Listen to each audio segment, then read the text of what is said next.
Hello everyone, I hope you are doing well. Today is something a little bit different, I guess. I'm doing like a DIY kind of little video for you because I was very excited about this. I was very kindly sent a Ethan Winters inspired kind of replica jacket by Insert Coin, and it's super cool, super cozy. It's like my favorite jacket now, and a cosplay that I never got around to doing was Rosemary Winters. And no, not the baby version, the grown-up version.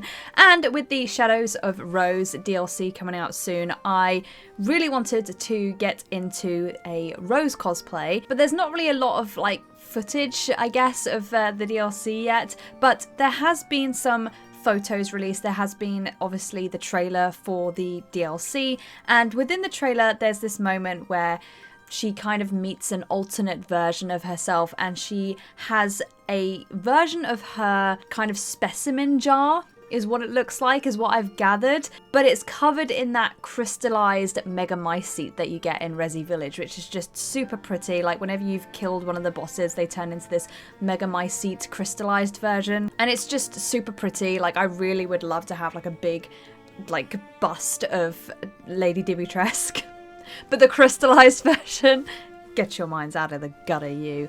Obviously, I didn't want to pay loads of money to have someone make it for me, and I thought I could probably make that myself. So here is what I kind of had to go through in order to create the Megamycete crystallized specimen jar from Shadows of Rose. Firstly, I made sure that I had pictures of the jar in the background that I could work off of. I grabbed this square jar for like £3 in Sainsbury's, and these are little stick-on LED lights that are battery powered. You just unscrew them, batteries are really easy to replace, and they're super bright white as well. So I stuck one to the lid and one to the bottom of the jar. So when they slot together, it should make it pretty bright, which already looks pretty cool. Then I grabbed my silver spray paint and just gave the lid a quick spray over. Because it does look like one of the specimen jars, I wanted it to be able to be obviously silver. Even though I am going to cover it in crystals, you'll be able to see the silver through the gaps. Remember to be safe when spray painting, wear a mask, do it in a well ventilated area, or have all of your windows open. I made sure that I moved this out of the way as well, so I wasn't in direct proximity of the fumes. I then printed out a rosemary field label that I found because I can't quite see what is on the jar, so I added this using some trusty Pritt stick. So once that was on there, and yes, I know it's skewy, I did that on purpose, I didn't want it to seem too perfect, I can add my crystals. Now I got 2 large bags of plastic crystals, they range from different sizes, and then I got a small bag of real clear quartz crystals. I started at the bottom of the jar with the largest crystals and hot glued them on and filled in any gaps with the smaller crystals. Once I started to get an idea of how it was looking, I carried on working my way around the rest of the bottom of the jar. But I did have to take a quick pancake break. I was hungry.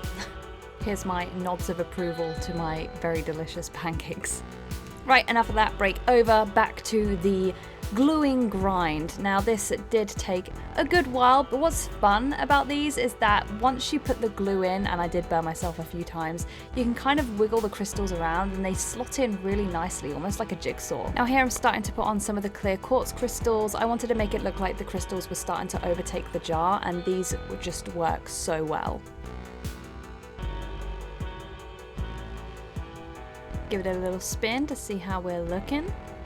And now for the top of the jar. Now I wanted it to look like the lid and the jar were welded by the crystals, but I need to be able to get the lid off to access the lights, so in order to do this I had to draw a line so I knew where the lid ended in order not to obstruct the lid. Then I glued along the line and got sticking.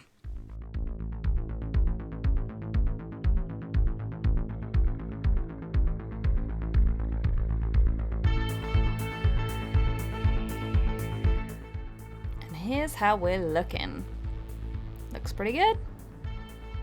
And now for the lid. I popped it on because I wanted it to be able to, again, look like it was welded shut, but I soon realized it was going to be very difficult to do this, as it literally was like a puzzle piece. Trying to match up the lid with the jar and match the exact crystals afterwards was just so difficult.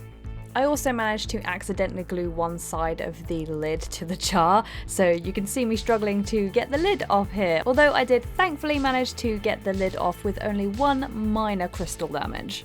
So after that little scare, I decided to continue gluing on the crystals without the lid being attached to the jar. Once I was happy, I slotted the lid back on, first time, which definitely wasn't going to happen again. Filled in the lid with a bunch of hot glue and just chucked a whole bunch of crystals in there. So we're getting to the end now, and I wanted to make the jar more opaque on the inside so that you can see the LED lights in there, because that doesn't look too good. So I found some parchment paper, cut it to size, glued it in with my trusty Pritt stick, and then filled in any gaps with the leftover parchment paper and, you guessed it, more Pritt stick. Once I was happy, I gave the LEDs a whirl again just to check the opacity. Had a bit of trouble getting the lid on.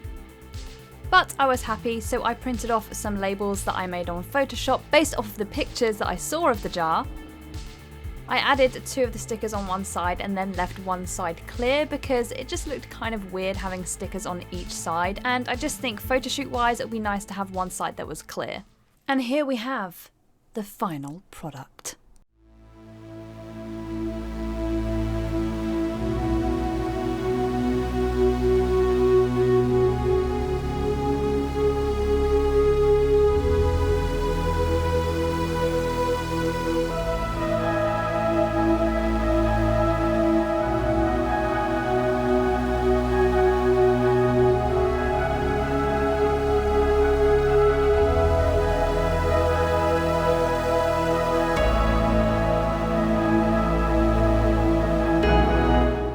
And there you are, that is pretty much everything that I had to do. It wasn't too difficult. Honestly, the most difficult part for me was actually just getting a glue gun, because I had a glue gun and I had 2 glue guns and they have vanished off the face of the earth. And so I wanted to start this project about a week ago because everything had arrived and I couldn't do anything about it.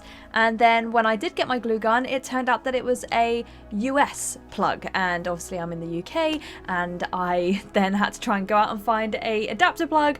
It was a little bit stressful, but I managed to get this done. Basically got this made in about 4 hours, so I'm pretty proud of myself. I'm not gonna lie, I think it looks fantastic. It's super pretty. You know, it might not be bang on, it's not, you know, completely accurate, but I think it's really pretty. I think it's gonna look pretty on my shelf, and I can't wait to do a photo shoot with it. If you guys want to see the photo shoot that I end up doing as Rosemary Winters, as well as a little bit from Shadows of Rose, then please go and follow me on Instagram, as well as supporting me on Patreon, because that's where all of my stuff goes, as well as like Twitter and stuff like that. But it's mainly on Instagram and Patreon, so I'd really appreciate your support over there. I also will be playing through the Shadows of Rose DLC once it's released, so if you would like to see me play that, then please go head over to my Twitch. All of the links are down there in my link tree in the little description box there, and of course anything else will be going on to here, my lovely YouTube channel. So anything that has been taken from Twitch ends up coming on here anyway, so if you want to see stuff like that, then be sure to subscribe and hit that notification bell, because of course you won't be notified of when my new videos go up. And I've got more stuff like this, as well as other interesting projects on the way, so yeah, you will want to see them. I think you will, so please hit that bell. But for now, that is pretty much it. If there's anything else that you would like to see me do, or if you'd like to see me cosplay or look into or try and make props or anything like that, I'm not the best, but stuff like this I feel like I can kind of do. So if you would like to see more of that, then please let me know in the comments down below. But until then, thank you guys so much for watching. Stay safe, stay spooky, and I will see you in the next video. Bye.